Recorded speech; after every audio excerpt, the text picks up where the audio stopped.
Bienvenidas y bienvenidos a su programa Revolución Democrática 2.0, donde siempre tenemos para ti las mejores entrevistas, análisis político, diálogo y debate, propuestas.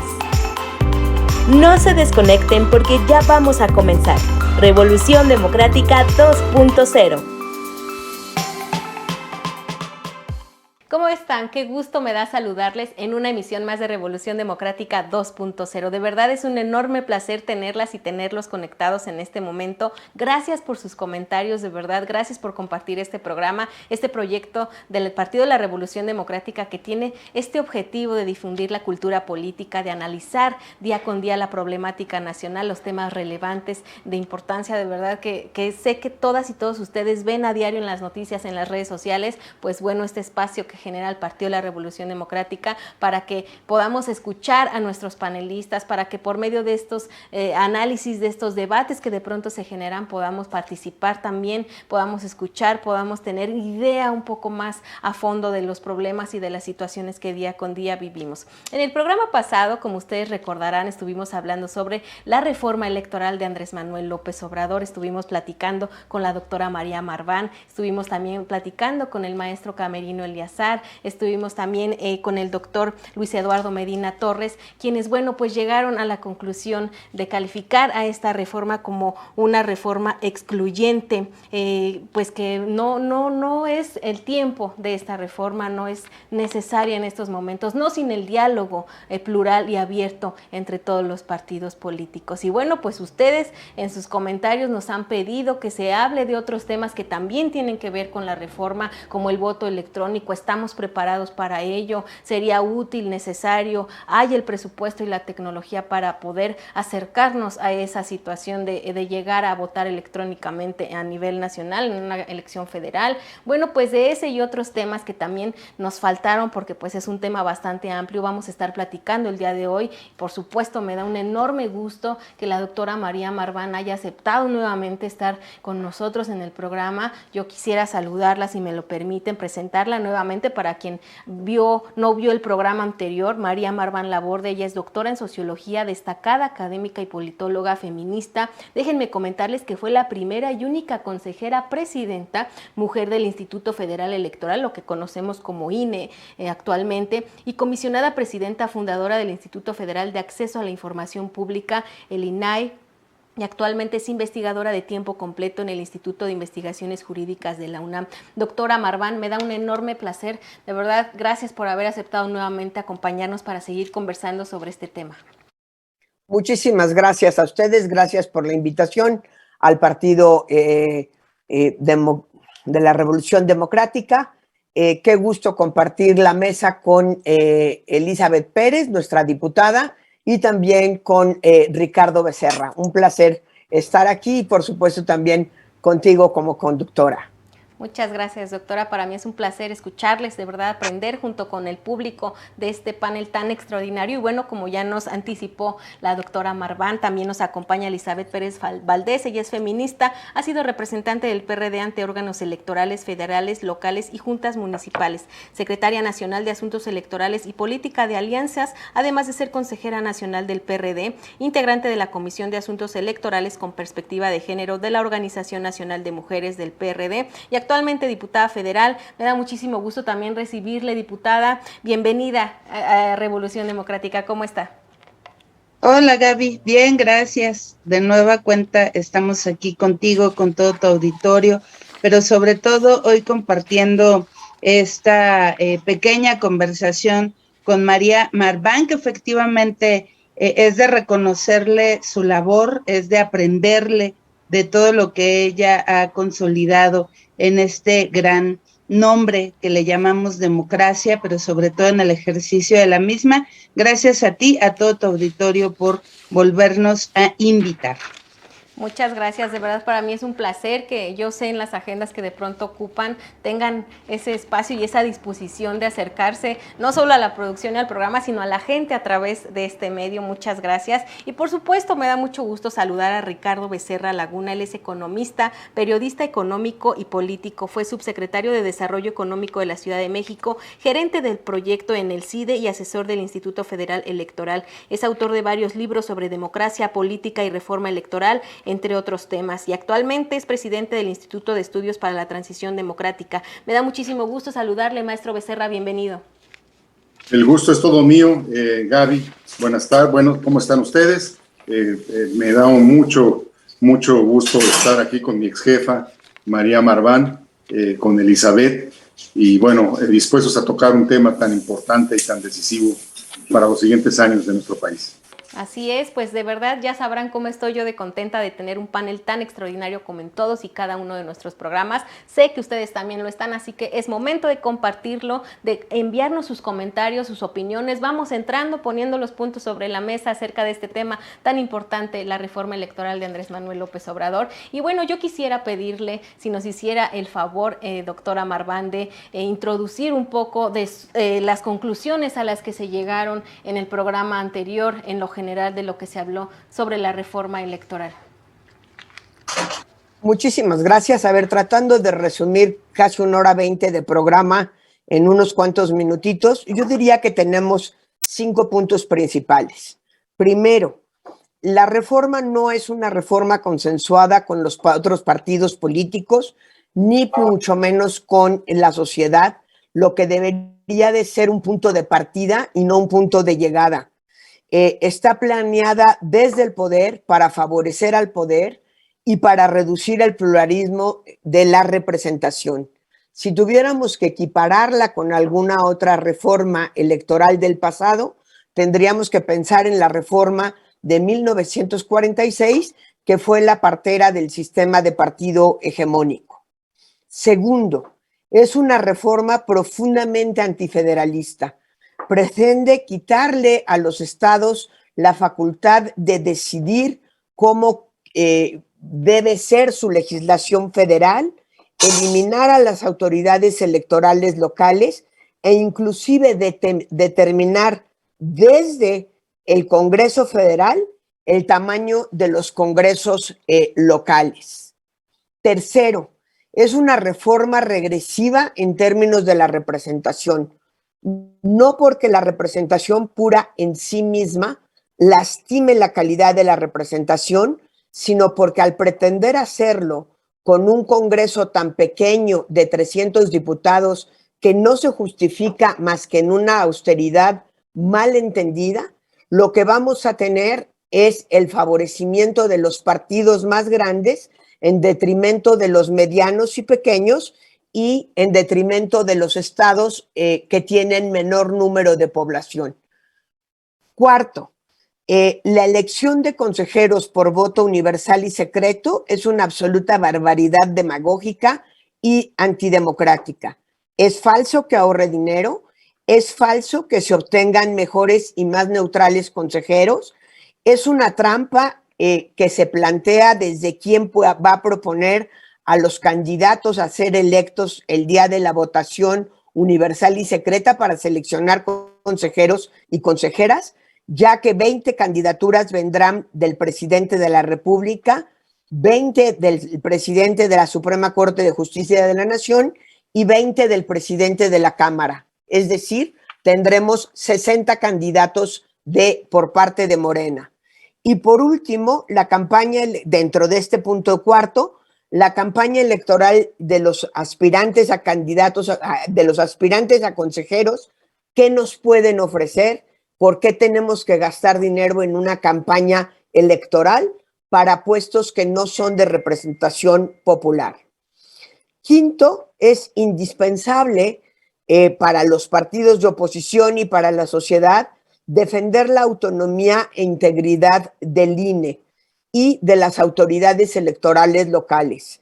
Esto empieza desde el proceso de nombramiento de los 4 consejeros que vienen en abril del año que entra, la independencia del Registro Federal de Electores respecto del Poder Ejecutivo y dentro de este mismo tema, por supuesto, el presupuesto del INE y de los institutos locales, que ha sido la forma de apergollar a los institutos locales.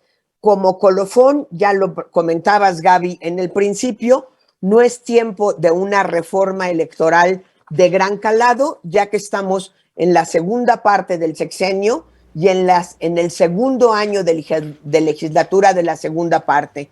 Si habríamos de ir hacia reformas electorales, estas tendrían que ser francamente cosméticas y no probar cosas que hagan una diferencia importante en nuestro sistema electoral para aprobarlas en la elección presidencial, lo que podría tener gravísimas consecuencias. Recordemos que la reforma de 86-87 se probó con desastrosas consecuencias en la reforma de 88, donde ni se dieron los resultados que esperaba la oposición al haber generado el Tribunal Electoral, por ejemplo, en el Tribunal Administrativo del Poder Ejecutivo, ni lograron quitar la manipulación por parte de la Secretaría de Gobernación de las elecciones. Esa sería, a grandes rasgos, el resumen de nuestro programa de la semana pasada.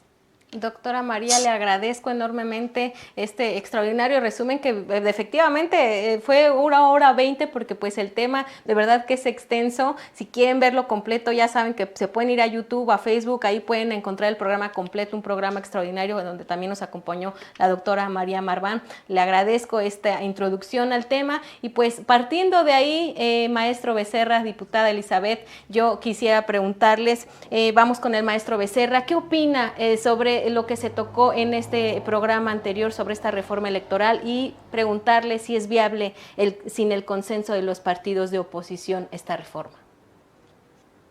Bueno, yo vi el programa, en efecto fue un programa muy puntual y una discusión muy nutritiva, muy sustantiva. Creo que deja las cosas muy bien puestas, me deja por lo tanto muy poco que decir, ¿no? Es tan bueno y fue tan elocuente lo que la doctora Marván y los demás, Camerino, etcétera, pudieron formular que deja poco campo. Quizás lo que me corresponda a mí es plantear más políticamente las intenciones que tiene esta reforma, ¿no? O los propósitos propiamente políticos que tiene esta reforma. Lo primero, creo, hay que decirlo con todas sus letras, se trata de debilitar a la oposición. Ese es el objetivo claro y, pues yo digo, sin ambajes ni máscaras, ¿no? Al intentar reducir el financiamiento político a los partidos opositores, claro, también a Morena, pero Morena tiene en cambio, como nunca, un apoyo más o menos mal disimulado del aparato estatal. Admitir que los partidos de oposición pueden tener menos o deben tener menos recursos, pues es admitir que la oposición va a ser más débil frente al partido en el gobierno. Y ese es el primer propósito de esta reforma. El segundo propósito es efectivamente reducir el pluralismo. México, con muchos trabajos, tiene 4 o 5 grandes expresiones de su sensibilidad social, de sus intereses, de sus programas, de sus visiones de futuro, de presente. Pero esta reforma lo que busca es que esas visiones que realmente existen en México no tengan una representación, un correlato en los congresos locales y tampoco en el Congreso Federal.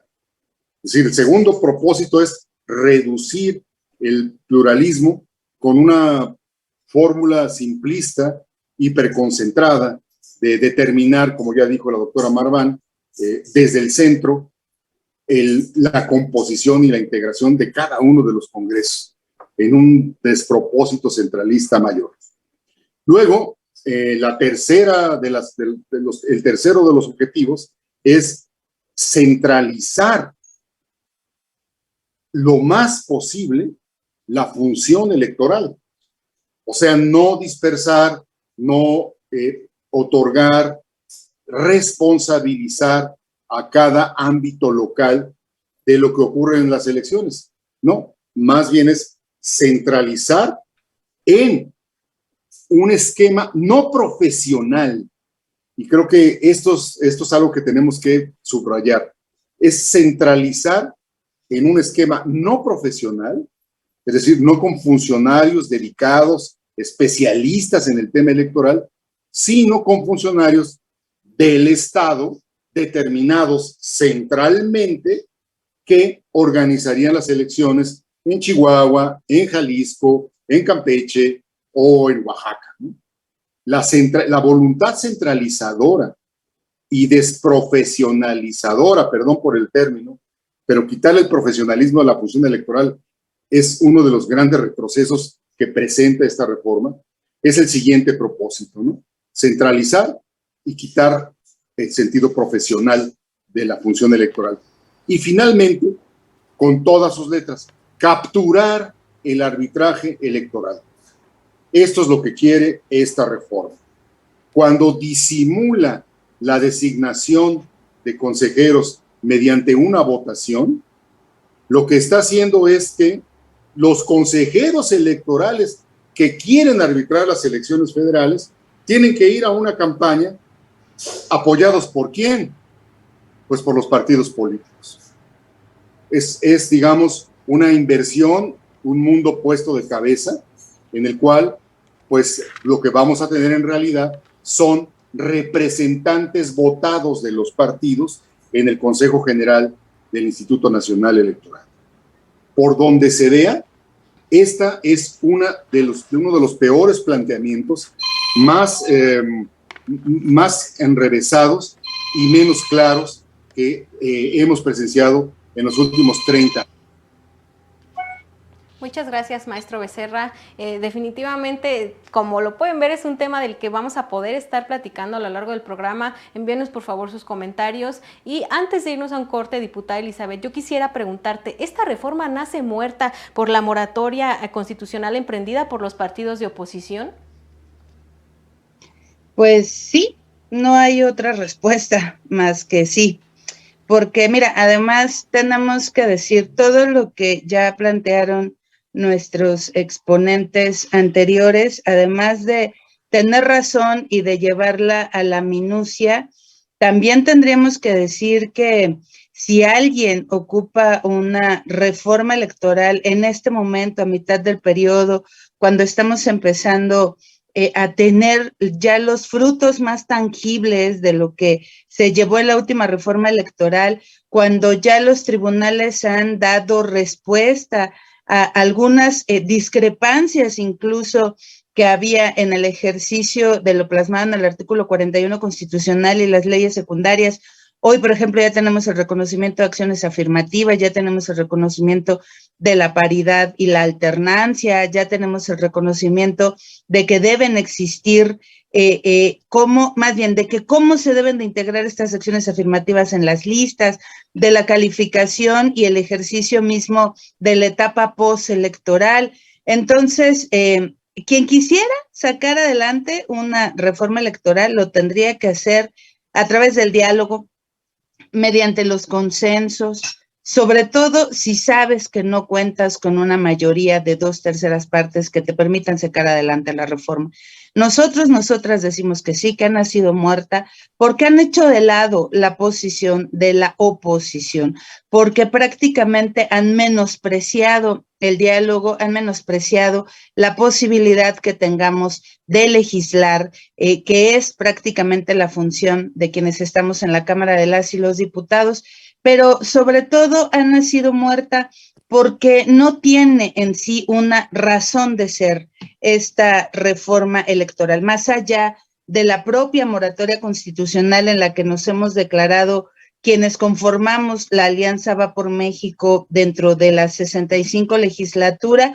tampoco han logrado convencer a quienes en este país han fincado, han formado, han estudiado la democracia. Lo que tenemos es demagogia absoluta, lo que tenemos es hoy una intifada, parece, en contra del Instituto Nacional Electoral.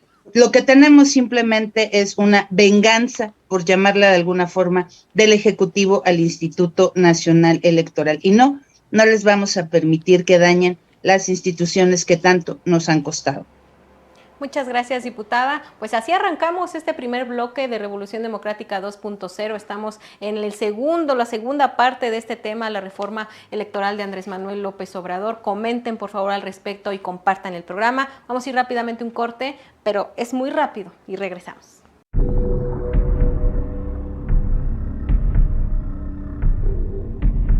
Doctores, pues continúa grave este paciente, doctora Marván, gracias por venir otra vez a mi llamado de auxilio.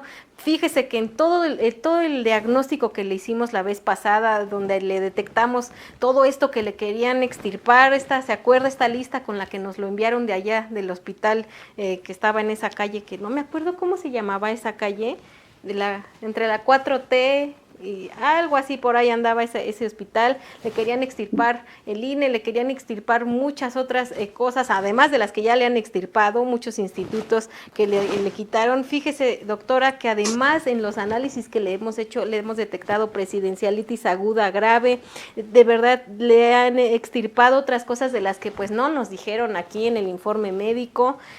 Perdió mucha sangre este paciente, ha perdido muchas ganas, mucha sangre de participación ciudadana.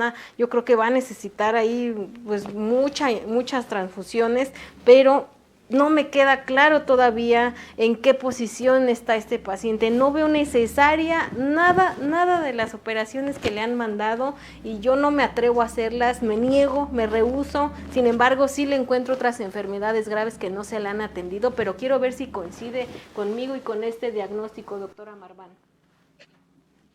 Pues mire, lo que yo creo es que hemos errado al diagnóstico. En realidad no es que haya que extirpar el INE. Lo que hay que extirpar es un tumor canceroso, muy agresivo, llamado reforma político-electoral. Esa es la que hay que sacar de una buena vez por todas. Y mientras más rápido, será mejor. Perfecto. Doctor Becerra, por favor, también deme su diagnóstico, porque sí, definitivamente ese diagnóstico con el que nos lo mandaron a este paciente de extirparle el INE, pues ni dónde, yo no lo voy a hacer, no voy a perder mi licencia, pero sí le puedo extirpar la reforma. Yo creo que ahí sí coincido para que vea, pero dígame, por favor, su diagnóstico, doctor Becerra. Pues miren, yo soy ya lo bastante viejo como para haber sido testigo, a veces más o menos participante, de 6 reformas electorales en el país. Nunca había visto una reforma electoral tan mal pensada, tan inconsulta, tan sorpresiva, tan de mala fe y sobre todo tan abusiva frente a los demás. Por eso creo que el paciente ha nacido muy mal y que lo mejor es darle una cristiana sepultura. Híjole, muy drástico, doctor, pero analizaremos esta versión, por supuesto. Yo creía que todavía tenía pues esperanzas de este paciente, pero tiene usted razón, le vendieron, pues se hizo cirugías de todo y que le regresen su dinero, porque yo no sé de dónde le vinieron a poner. Por eso hay que legislar la muerte digna y la eutanasia. Sí, definitivamente. Diputada, doctora, usted que está allá, díganos por favor el diagnóstico a este paciente. Pues mira, pobre paciente que tienes ahí, la verdad es de que todas las dosis que le dan de mañaneteritis aguda le han hecho mucho daño al paciente. Lo cierto es que parte de lo que tendríamos que hacer, además de extirpar ese tumor que plantea muy bien la doctora María Marván, y además de sí, probablemente empezar a legislar sobre la eutanasia, como ya lo empezamos a hacer en la Cámara de las y los Diputados, deberíamos también de darle muchas dosis de la posibilidad de que pueda ser muchísimo mejor este paciente si no escucha las mañaneras que le dan de dosis, grandes cucharadas por la mañana. Quitémosle el televisor, quitémosle todos los medios de comunicación por los cuales escuchan la mañanera, o en todo caso, después de que escuche la mañanera, démosle píldoras que den la posibilidad de que pueda pensar distinto tu paciente. Yo creo que sí tiene algún tipo de remedio, nada más es cosa de que todos los doctores y las doctoras en este país caminemos juntos de la mano de tu paciente.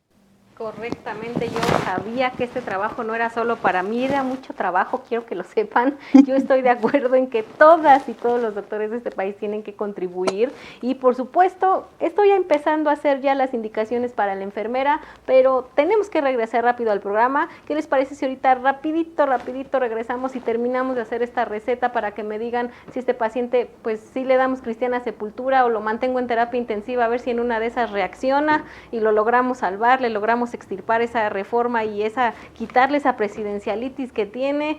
¿Qué les parece si vamos rápido al programa y regresando me complementan por favor el cuadro de indicaciones médicas para que las enfermeras no se vayan a equivocar?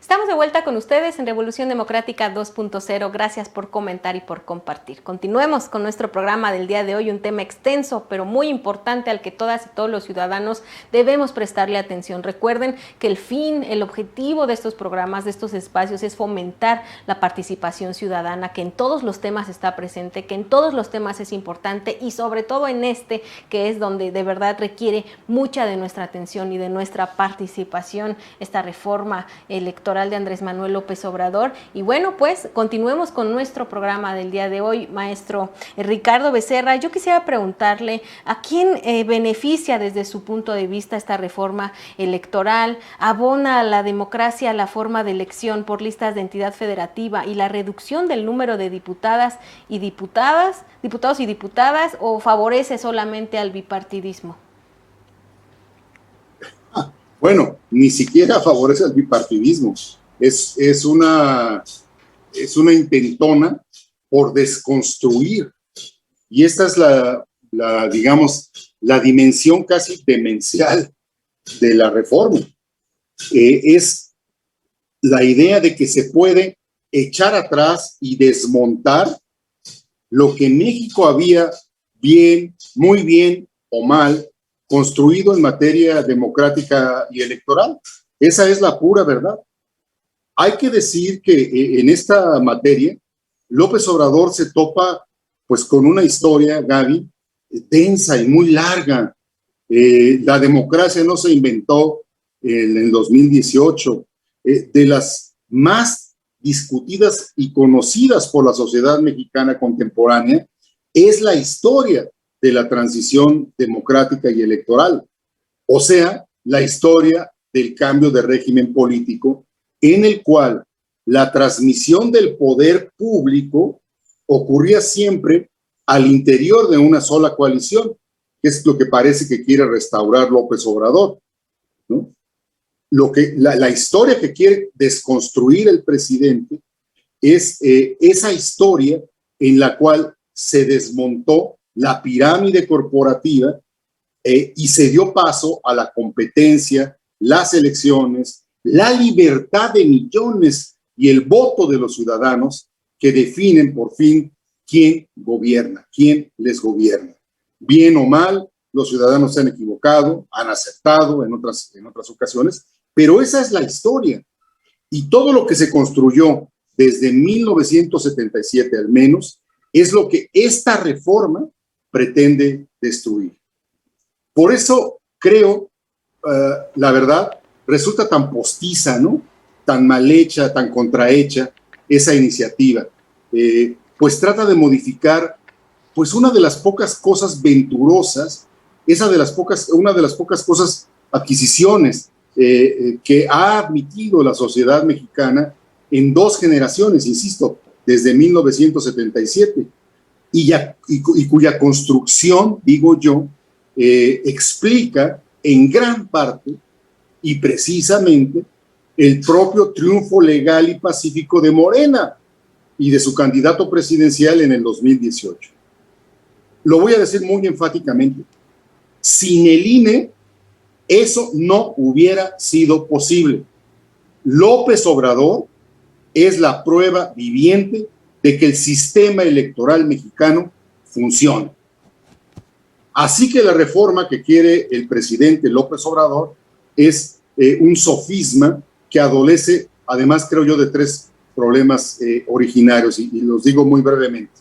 En primer lugar, sería la primera reforma, como se dijo en el panel anterior, pero hay que insistir, sería la primera y única reforma electoral solicitada desde arriba, desde el poder, en medio siglo. Todos los cambios legales e institucionales, todos los que acabaron democratizando el país desde 1977, fueron resultado de la agenda y de la exigencia de la oposición, todos, de las minorías, de quienes exigían cancha pareja para disputar el poder. Sería esta la primera ocasión en la que veríamos un esfuerzo de cambio porque lo quiere el presidente. Porque lo quiere el presidente. En segundo lugar, ni presidencia ni su partido se han tomado la molestia de presentar el diagnóstico, una base argumentada de lo que debe cambiarse en un sistema electoral tan grande y tan complejo. Pretenden modificar, como lo han hecho en tantas otras áreas, mediante frases reiteradas y tronantes, como si no estuviera en juego el delicado basamento de la disputa del poder político en México. Y en tercer lugar, digo, además de la prisa y de la improvisación, está la incapacidad para convocar seriamente a los demás jugadores hacia una conversación que permita más o menos, ¿no?, acordar algunos términos del cambio electoral. Es justamente, y esto creo que la doctora Marván, Elizabeth lo saben muy bien, es justamente las reglas electorales, como en ningún otro campo del debate público, donde forjar un consenso de exigencia ineludible es absolutamente necesario, ¿no? Claro. Se trata de las reglas de juego, las reglas con las que los propios actores que las hacen juegan. La necesidad de un acuerdo amplio, por lo tanto, es obvia. Y en esta ocasión, lo digo otra vez subrayando con mucha ansiedad, en esta ocasión ni siquiera se intenta, no se intenta llegar a un acuerdo con los propios jugadores de la disputa electoral. Yo creo que clara y transparente se trata de una iniciativa que aparece a contrapelo de la historia y de la trayectoria de la democracia mexicana. Y esto impulsado, subrayo, por el deseo, la voluntad y el instinto del señor presidente. En esas estamos. Muchas gracias, maestro Ricardo Becerra. Definitivamente es muy amplio el tema, tan amplio que, bueno, me voy a ir ahora hacia la parte de cómo frena, diputada Elizabeth, cómo frena todos estos avances que hemos visto alrededor de la participación y la representación política de las jóvenes, de los indígenas, de la comunidad LGBTI, cómo frena esta intenta de reforma en todos estos avances. Pues mira, lo cierto es que primero tenemos que decir y reconocer que no es necesario una reforma electoral, ¿no? Por todo lo que nuestros compañeros y compañeras han expuesto anteriormente. Pero más allá de ello, esta pregunta, fíjate que tiene mucha razón, porque efectivamente, si en algún momento se pensara la posibilidad de hacer una reforma electoral en el país, a nuestro sistema democrático, a nuestro sistema de partidos, esta reforma electoral debería de tener la altura de mira suficiente para reconocer las luchas que han dado todos y cada uno de los sectores y las poblaciones por estar representados en esos espacios de poder. La comunidad la población LGBT y sus comunidades. Por supuesto que han dado una batalla en tribunales al respecto del reconocimiento de su acción afirmativa.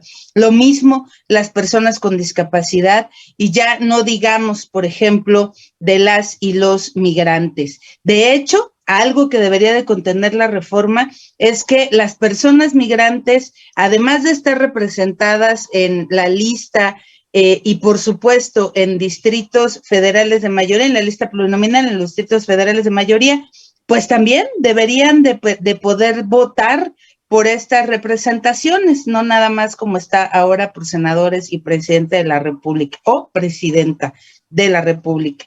Pero lastima sustancialmente las luchas que se han forjado en las calles para estar representados y representadas en el Congreso de la Unión. Por ejemplo, a esta reforma que le falta altura de miras, no tiene ninguna perspectiva de género y no reconoce lo que hemos ganado las mujeres en el movimiento feminista. Lo que debería de estar plasmado en todo caso y por lo que el presidente debería de estar pensando en la posibilidad de una reforma electoral, por supuesto constitucional, es que esté enmarcada la 3 de 3 en contra de la violencia política en razón de género plasmado ya en el artículo 41 constitucional. Esto que ha tenido que ejecutar el tribunal a través de sentencias debería de estar ya inscrito en una posible reforma electoral. Es un retroceso absoluto a nuestra democracia, es un retroceso absoluto al ejercicio de poblaciones y comunidades, es un retroceso que intenta dañar y vulnerar lo que en las calles hemos tenido que luchar. Así es, muchas gracias, diputada Elizabeth. Doctora María Marván, quisiera irme ahora al tema, si me lo permite, sobre el voto electrónico. ¿Estamos preparados realmente? ¿Estamos blindados para evitar un fraude cibernético? ¿Usted qué opina al respecto? Perdón, estaba abriendo mi micrófono. A ver, yo creo que lo primero que habría que hacer es definir a qué nos referimos por voto electrónico, ¿sí? Es distinto hablar de una urna electrónica que de un voto por internet. Y creo que aquí el tema no es un problema técnico, ni es un problema económico, es un problema político. A mí me gusta más la idea de la urna electrónica, que creo que tiene una urna electrónica bien diseñada. Tenemos un ejemplo en la urna electrónica jalisciense. Creo que tiene dos ventajas. Tres ventajas. La obvia del voto electrónico, que es que los resultados electrónicos pueden estar en cuestión de minutos cerrándose la votación. La segunda es que el día de la votación vamos los ciudadanos a un lugar específico a dar nuestro voto y a manifestar nuestra voluntad.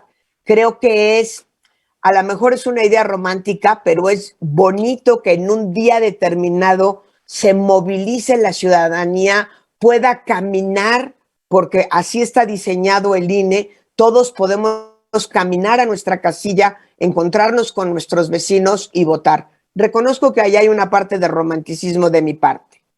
La tercera, que es muy importante, y en esto nos ha puesto mucho el énfasis el Tribunal Constitucional alemán, es que se puedan recontar los votos, tanto que a México nos gustan los recuentos, de manera visual, es decir, que la urna electrónica esté hecha de tal manera que imprima mi voto, que yo lo pueda ver como votante, y así está hecha la urna de Jalisco, para que si al final los representantes de partido en las casillas, que creo yo deben seguir existiendo, piden un recuento de votos, estos se puedan contar y físicamente podamos, sin necesidad de recurrir a los algoritmos, determinar si ganó en una casilla el partido A, el partido B o el partido Z, que haya evidencia empírica irrefutable para ello. Si confiamos las elecciones a un algoritmo, por bueno que éste sea, y no desconfío ni de la matemática ni de la capacidad de electrónica, vamos a decir, de programación de quienes hagan el sistema, es muy fácil alimentar la crónica desconfianza de los partidos que obtienen el segundo lugar. Si de algo ha adolecido la democracia mexicana, es de la desconfianza del segundo lugar, y solo cuando está en el segundo lugar le parece que no tenemos un sistema electoral fuerte, con suficientes reglas que impidan o que propicien la cancha pareja.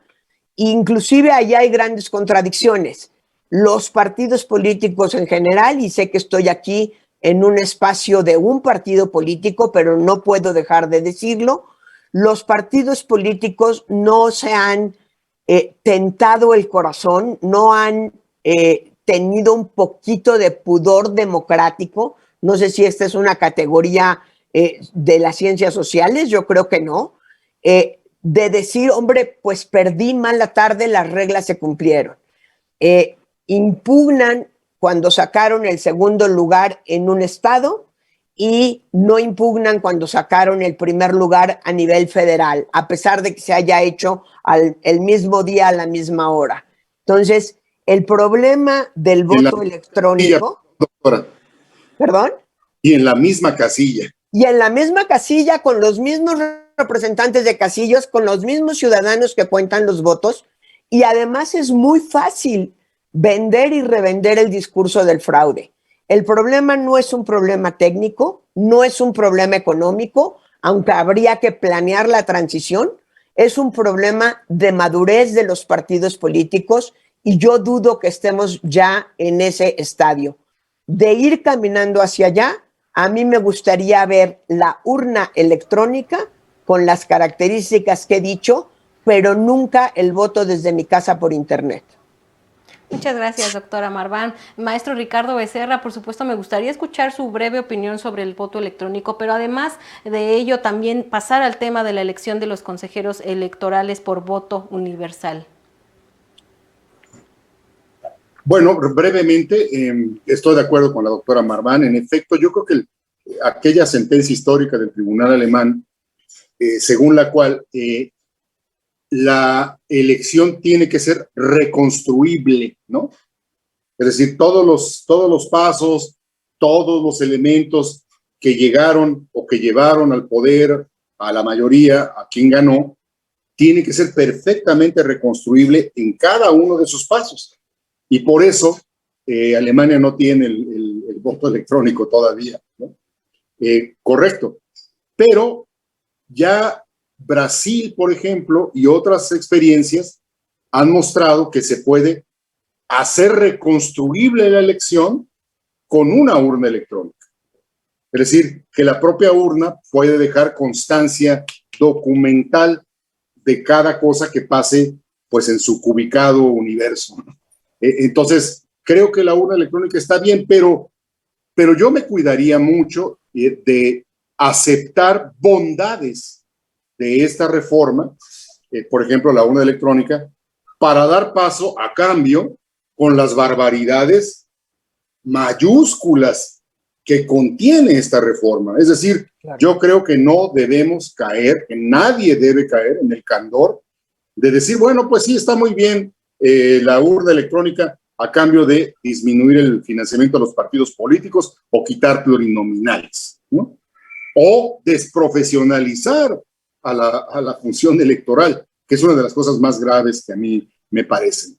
El asunto, el segundo punto, Gaby, pues poner a votación abierta a los consejeros me parece tan obvia la intención, tan claramente tramposa, de que se pongan a hacer campaña los que van a ser árbitros. Habíase pensado, habíase visto esta ilógica en ningún país del mundo.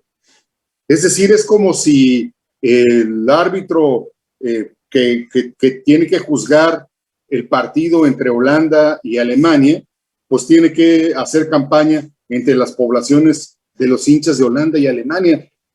Precisamente hay que aislarlo de esas presiones, lo más que se pueda, hay que aislarlo de esos intereses para producir el máximo bien que debe gobernar o que debe teñir a un árbitro, es decir, la imparcialidad. Lo que introduce esta reforma es una profunda parcialidad a tope de los que pueden ser, de las que pueden ser consejeras ciudadanas. Pero yo quiero insistir en una cosa, aunque no me la preguntaste, Gaby, pero creo que es muy importante. Cuando esta iniciativa, creo que es la más decisiva, cuando esta iniciativa convierte en temporales, recuerdo la página 33 porque me sigue rebotando en el cerebelo, ¿no? Cuando quiere convertir en temporales a las instituciones que organizan las elecciones, están aniquilando la columna, y digo yo, los huesos de la confianza electoral mexicana. Esos miles de profesionales que se han especializado en una triple disciplina que bien dominó la doctora Marván. ¿Qué hacen nuestros profesionales electorales? Uno, el manejo estricto de la ley electoral. Para eso se necesita una especialización y una expertise muy importante.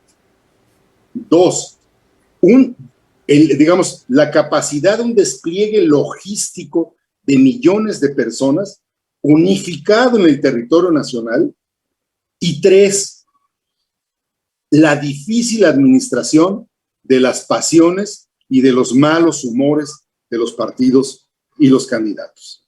Es decir, ser funcionario electoral es tener talento jurídico y juicio jurídico, tener capacidad logística y tres, tener talante político. Es algo que solo se consigue si eres un profesional, no si te convocan 3 meses antes de la elección a ver si puedes soportar todas las presiones de los partidos políticos. Esto es lo que se quiere romper. Disimuladamente, la reforma del presidente López Obrador lo que quiere, lo que dice, es que hay que volver temporales a estos especialistas y a estos profesionales de la organización electoral. Estamos hablando, yo digo, en el INE, pero también en los soples, en un espacio de profesionalismo y de apego al derecho, de una burocracia especializada que ha generado para bien, Gaby, una de las pocas ínsulas, de las islas de legalidad de la vida mexicana, que sí tiene, como la del Banco de México, como la del INEGI, con la pequeña dificultad añadida que ni el Banco de México ni el INEGI aceptan como sus huéspedes cotidianos a los siempre iracundos partidos políticos. Esa es una de las estructuras humanas que organiza la vida de nuestro país, y su destrucción es uno de los objetivos principales de la iniciativa de López Obrador. Y eso debe repetirse. Muchas gracias, maestro Becerra. Importantísima, por supuesto, también la opinión de nuestra diputada respecto a estos dos temas que tocamos. Antes de irnos a un corte, me gustaría cerrar contigo, diputada, sobre el voto electrónico y sobre la elección de consejeros electorales y los magistrados del Tribunal Electoral por voto universal. Mira, yo creo que de entrada justo deberíamos de revisar todo lo que está planteando nuestra expositora al respecto de la diferencia entre el voto y la urna electrónica. Son totalmente distintas. Pero además, algo que también hemos tratado de construir es la posibilidad de ser eficientes en cada una de las etapas del proceso electoral. Creo que podríamos incluso dotar al Instituto Nacional Electoral de la posibilidad del uso de nuevas tecnologías en cualquier etapa del proceso. Para la capacitación, incluso eso haría un poco más sencillo el hecho del presupuesto del Instituto Nacional Electoral y lo tendríamos que hacer de manera paulatina, ¿no? No podría ser de golpe y tajante esta transformación al uso de nuevas tecnologías, pero es algo que también le falta a la reforma. Y coincido, no podemos ir tras un conejo blanco de decir sí forzosamente al voto por internet o a la urna electrónica cuando está en medio de esta misma reforma electoral el trasfondo que significa defender a la democracia. Algo que puede ser incluso hasta risible. ¿Qué nos dijeron cuando estábamos discutiendo el presupuesto este periodo pasado?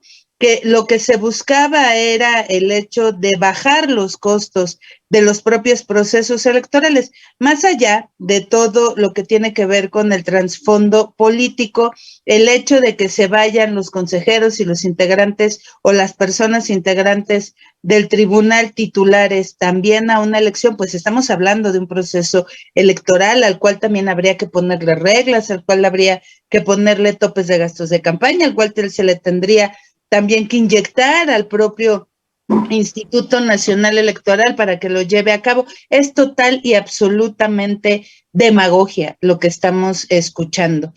Justo lo que planteamos en todo caso es que escuchemos a nuestro propio Instituto Nacional Electoral, a quienes ahí integran a este bello servicio profesional de carrera, donde efectivamente se han hecho especialistas en los procesos electorales y en cada una de las etapas del proceso para hacerlo eficiente, que los escuchemos, que les escuchemos a ellos y a ellas para saber exactamente cómo fortalecemos lo que ya conocemos como Instituto Nacional Electoral, para saber de qué se adolece, porque además también tenemos que decir que esto que tampoco está inscrito dentro de esta propuesta de reforma del Ejecutivo, que efectivamente, como lo plantea Ricardo Becerra, es la primera vez que desde el Ejecutivo se plantea la posibilidad de una reforma electoral, tampoco está visibilizando el cómo detenemos lo que ya estamos teniendo cada día en una elección en nuestro país, que no se implemente un narcoestado en nuestra república a través de los procesos electorales. Le falta, por supuesto, el hecho de que podamos hacer más eficiente la transparencia, la fiscalización. Lo que no podemos permitir es que a través de nuestros procesos electorales democráticos ahora jueguen los poderes fácticos para hacerse cargo de estos espacios de poder que son de las y los ciudadanos y que nos ha costado mucho tener como sistema de partidos políticos. Tenemos una crisis en el sistema de partidos políticos, pero eso no significa que tenemos que deshacer estas instituciones para tratar de salvaguardar esta crisis en los partidos políticos. Al contrario, lo que tenemos que hacer, y esa es la visión de la bancada del PRD en la Cámara de las y los Diputados en esta 65 legislatura, es defender al INE, a la democracia y a sus instituciones. Muchas gracias, diputada Elizabeth. Gracias a todos ustedes que nos están acompañando. Se nos ha terminado el tiempo de este bloque. Vamos a ir rápidamente un corte para regresar con nuestro tercer y último bloque del programa del día de hoy, aquí en Revolución Democrática 2.0.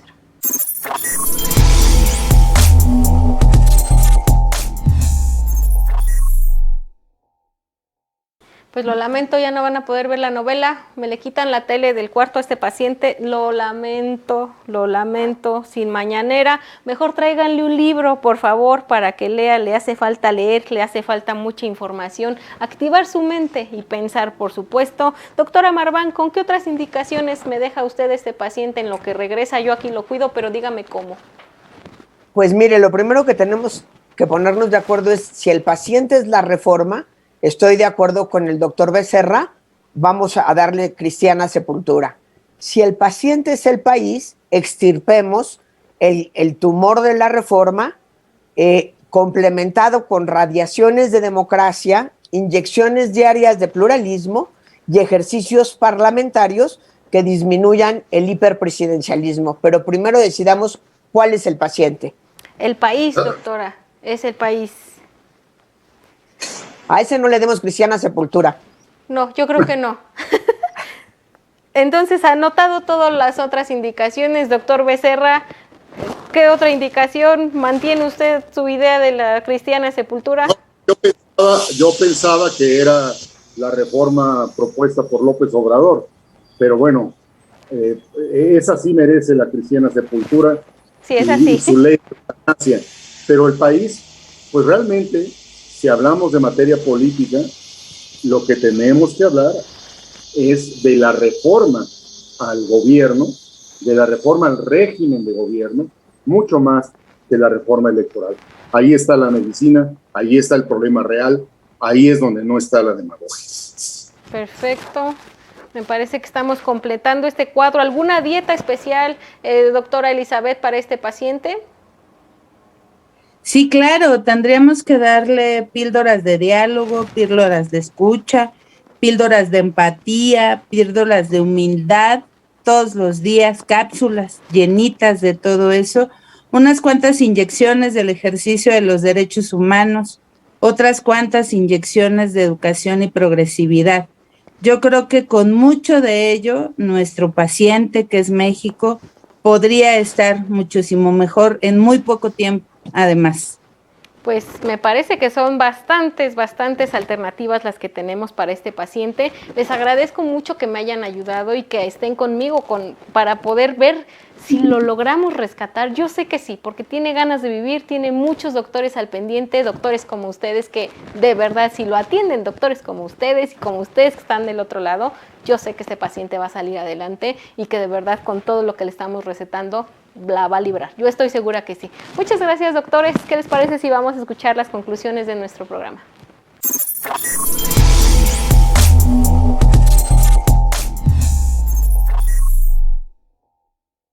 Pues así llegamos ya a la recta final del programa del día de hoy, Revolución Democrática 2.0. Gracias por comentar, por compartir este programa, gracias por estar. Y bueno, pues vámonos ya hacia la última parte de nuestro programa. Vamos a comenzar donde terminamos, vamos a comenzar con la diputada Elizabeth. Quisiera preguntarte, diputada, ya como último para ir al cierre de este programa, ¿debe participar la oposición en el Parlamento abierto sobre la reforma electoral? Y preguntarte por último, ¿cuál es el riesgo de que los partidos políticos no participen en el debate nacional sobre la reforma electoral? Mira, tenemos ya una experiencia que fue el Parlamento abierto sobre la posible reforma energética. Fue una simulación, no nos hicieron caso, no pusieron atención, incluso cuando recogen en el famoso libro blanco del propio Parlamento las posiciones que presentó cada fracción parlamentaria, se nos disminuye a la oposición en este libro blanco. Entonces, lo cierto es que lo único que tendríamos que hacer en dado caso de que se decida participar, que nosotros y nosotras consideramos que no es necesario, exactamente porque es una simulación, es explicarle a la ciudadanía de esto que estamos hablando, de lo que tiene que ver con este proceso democrático en el trasfondo de una reforma electoral desde nuestras propias trincheras. Porque de entrada no estamos de acuerdo en que exista una reforma electoral y asistir a un parlamento abierto sería prácticamente decir que no estamos de acuerdo, pero participamos en una discusión que a ningún lado nos va a llevar porque no somos escuchados y escuchadas. Y además, lo que tenemos después de esas votaciones es poner en riesgo incluso nuestra integridad por el ejercicio de la acción legislativa en oposición. Por votar distinto a la propuesta del Ejecutivo se nos llama traidores y traidoras a la patria y eso se ha generado una animadversión que se va cada vez acrecentando desde las propias mañaneras. Entonces, no consideramos necesario participar en el Parlamento abierto, aunque sí consideramos necesario desde nuestras propias trincheras explicarle a la ciudadanía que no es necesario una reforma electoral y en todo caso que esto que tenemos como espacios de diálogo, de discusión, deberían de estar abiertos también a quienes pensamos y opinamos distinto al propio Ejecutivo. Nosotros, nosotras, desde la fracción parlamentaria del PRD, estamos siempre en la disposición de comentar con las y los ciudadanos cómo es que se hace este juego que se llama acción legislativa, que es muy importante para la ciudadanía, porque ahí es a donde se decide la política de nuestro país y efectivamente haremos todo lo que a nosotros y a nosotras nos corresponda para llevar a cabo un proceso de discusión desde nuestra propia trinchera y por supuesto desde nuestro partido. No participaremos en una simulación, no estamos dispuestos y dispuestas a perder nuestro tiempo y sobre todo tampoco estamos dispuestos y dispuestas a que en otro momento se utilicen nuestros argumentos para decir que somos traidores o traidoras a la patria, porque además ya se los dijimos fuerte y claro, si somos traidores y traidores a la patria, no solo por pensar distinto, sino por defender lo que sabemos que le hace bien a México, ahí estaremos, no nos bajaremos de la tribuna y que les quede claro, la fracción parlamentaria del PRD estará ahí para dar la discusión en el momento oportuno, preciso y pertinente hasta que a ellos, a quienes son hoy la mayoría oficialista, el ejercicio de la democracia se les haga costumbre. Gracias, diputada Elizabeth. Doctora María Marván, con esta firmeza que nos comenta la diputada, además de esta firmeza en los argumentos, en la posición sobre esta reforma, ¿cómo evitamos que Morena y sus aliados ganen a la opinión pública en favor de esta reforma que pues no es viable? A ver, yo creo que hay que decir tres cosas que me parecen importantes. La primera ya la dijo Ricardo Becerra hace un momento. No hay nada negociable en esta reforma que nos pueda llevar a un acercamiento de posturas. Es tan absurda la propuesta de reforma, tan regresiva, tan antipluralista, tan antidemocrática, que no hay una posibilidad de acercamiento donde uno diga, hombre, yo cedo en esto, pero tú cedes en esto otro. Y creo que con esa claridad tiene que actuar la oposición. Dicho eso, creo que sí corresponde a la oposición tener no solo una postura firme, sino lograr un diálogo paralelo de denuncia que logre la inclusión de la sociedad, la inclusión de todos los partidos, no para llegar a una reforma democrática en este momento, pero sí para discutir de qué manera debemos entender y reentender nuestra democracia. Creo que lo podemos discutir, creo que lo podemos trabajar, que es una cosa muy distinta a una reforma electoral en esta segunda parte del sexenio.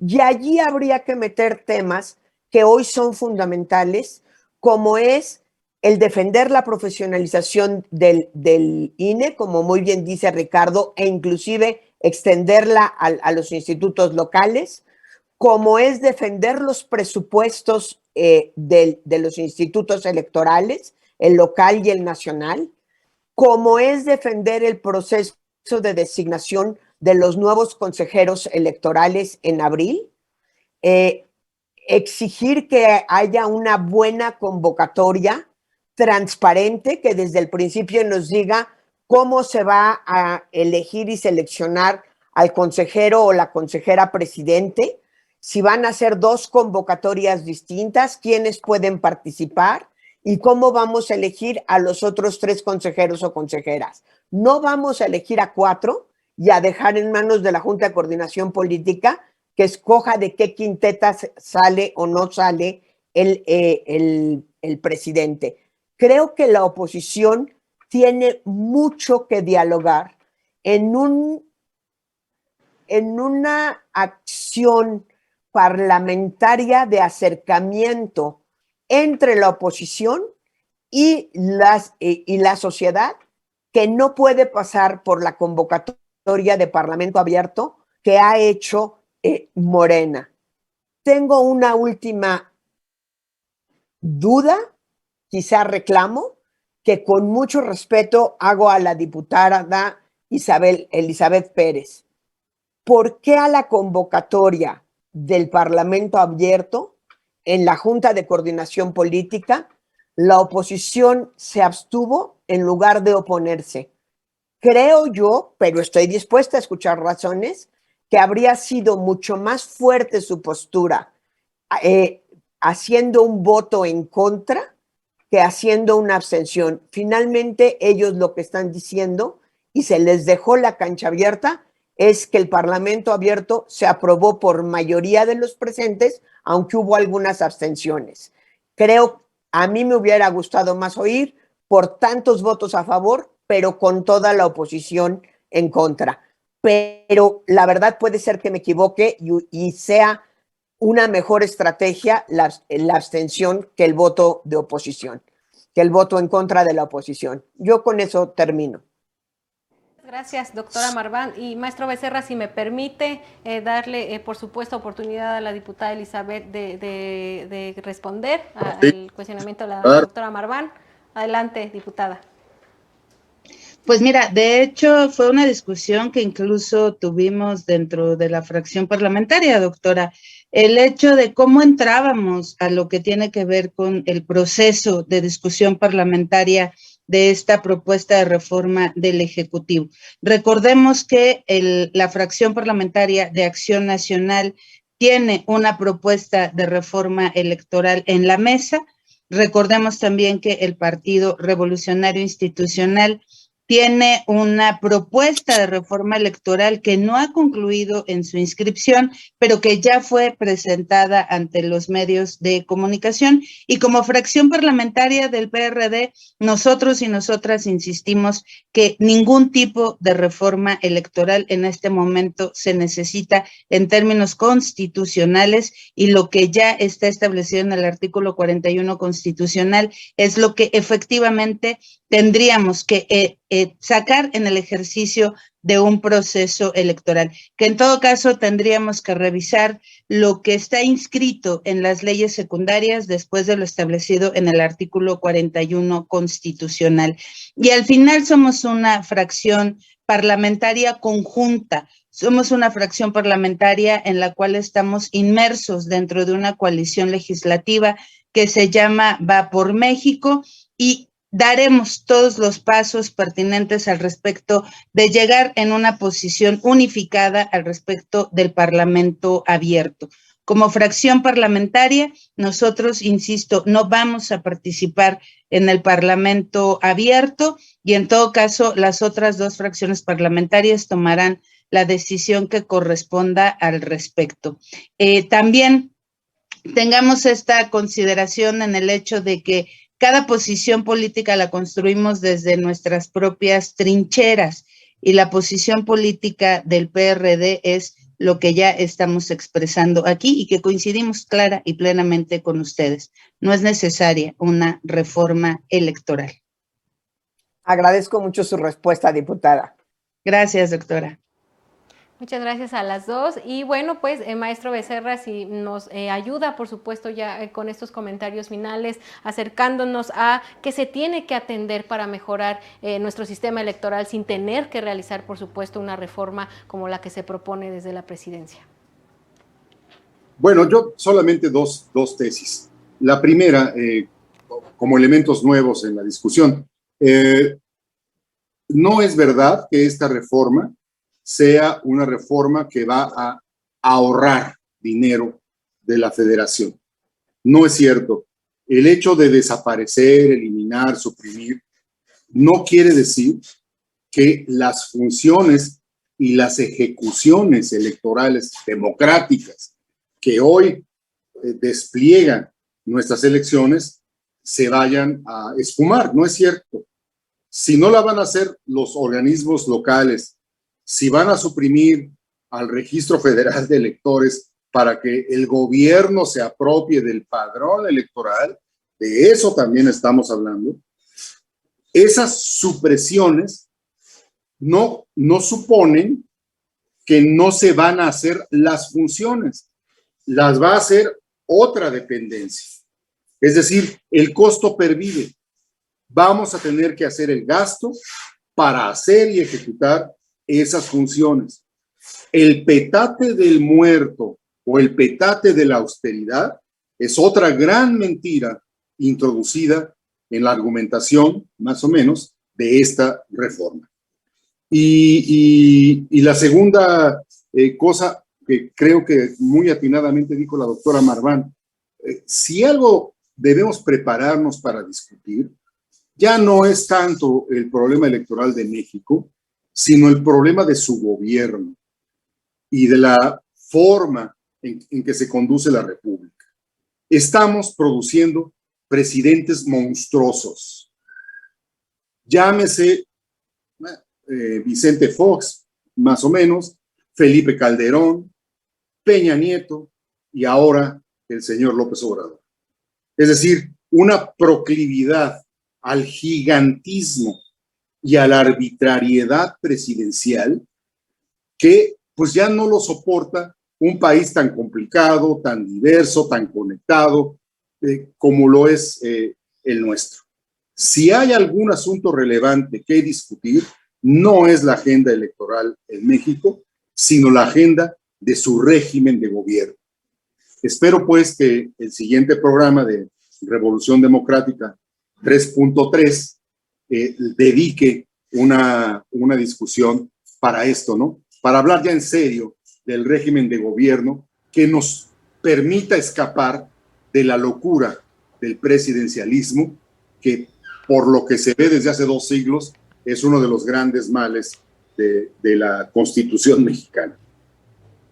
Maestro Ricardo, pues yo le agradezco y pues queda abierta, por supuesto, la invitación a que participe, por supuesto, en ese programa que usted está proponiendo. Por supuesto que hay que tratar ese tema y tratar mucho más, con más énfasis, por supuesto, lo que nos está recomendando el maestro Becerra. Les agradezco mucho, se nos ha terminado el tiempo, definitivamente nos hace falta más programas. Yo creo que en un solo programa no alcanzamos a tratar todos los temas que quisiéramos, pero bueno, pues yo les agradezco enormemente. No me quiero ir sin antes darles la oportunidad de agregar algo, un comentario final. Doctora Marván, adelante. Ni un paso para atrás. La democracia se construye con mucho esfuerzo y se destruye muy fácilmente. Tenemos que centrarnos en defender lo que hemos logrado y, como bien dice Ricardo Becerra, empezar a replantear reformas al sistema de gobierno, más parlamentaristas, menos presidencialistas, más equilibradas en el control del poder, de tal manera que no arriesguemos lo ganado cuando alguien no deseable llegue al poder. Muchas gracias, doctora María Marván, por supuesto, por su extraordinaria participación en estos 2 programas con este tema tan amplio. Ha sido un placer haberla escuchado y haberla tenido aquí en Revolución Democrática. Muchas gracias. Gracias a ustedes. Y por supuesto escuchar, diputada Elizabeth, algo que quiera agregar. Sí, tengamos la certeza de que esto que están planteando nuestros expositores, la doctora Ricardo Becerra, lo vamos a retomar, pero no nada más lo vamos a retomar. Les convocamos a que estemos listos y listas para esta convocatoria que podemos hacer desde el PRD para discutir el tema de esta reforma electoral y no poniendo énfasis en la propia reforma, sino exactamente, porque como no daremos un paso atrás como fracción parlamentaria, es para poner énfasis en defender la democracia, sus instituciones y lo que esto representa para el país y para lo que las y los mexicanos hemos peleado toda la vida. El ejercicio pleno de nuestros derechos humanos, comenzando por el derecho político electoral. Un enorme placer haberte tenido aquí, diputada. Muchas gracias, como siempre, por la disposición, la apertura para estos espacios, por tu tiempo. Un enorme placer. Gracias. Gracias, Gaby, a ti y a todo tu auditorio. Y finalmente, maestro Ricardo Becerra, también le pediría que nos regale unas palabras, algo que haya que agregar para cerrar ya el programa del día de hoy. Pues suscribí lo que ha dicho la diputada Elizabeth, la doctora María Marván. Para mí no es tiempo de ninguna reforma electoral, mucho menos esta mal planteada, tan centralista, tan autoritaria. Pero decir algo, el gobierno Morena obtuvo su registro en 2015 con estas reglas electorales. Es decir, estas reglas electorales muestran que son lo suficientemente imparciales, objetivas y abiertas para permitir que un actor como Morena, no la califico, pues entre a la competencia electoral. Y luego estas reglas electorales permiten que el candidato de Morena llegue a la presidencia de la República. Es decir, insisto, ellos mismos son la prueba viviente de que el sistema electoral funciona. Intentar cambiar las reglas electorales con las que ellos mismos ganaron constituye una de las demostraciones de deslealtad democrática, de deslealtad política más impresionante, más alucinante que yo he visto, no solo en México, sino en cualquier país que ha transitado a su democracia en los últimos 30 años. Esta deslealtad democrática sella la propuesta de reforma electoral que ha presentado el señor López Obrador. Maestro Ricardo Becerra, ha sido un enorme placer. Le agradezco también enormemente el tiempo que nos ha regalado el día de hoy para el programa. Queda pendiente ver cómo nos organizamos para el tema que nos ha propuesto, que consideramos, por supuesto, también muy relevante. Le agradezco mucho. María, no fui yo, fue María. Le agradezco mucho, doctor. Hasta luego. Hasta luego. Muchas gracias también a todos y a todas ustedes que nos acompañan, que se conectan programa con programa a Revolución Democrática 2.0. Gracias, mi nombre es Gabriela Juárez y como siempre es un placer tenerlas y tenerlos aquí. Por supuesto, invitarles a que no se pierdan el próximo programa de Revolución Democrática.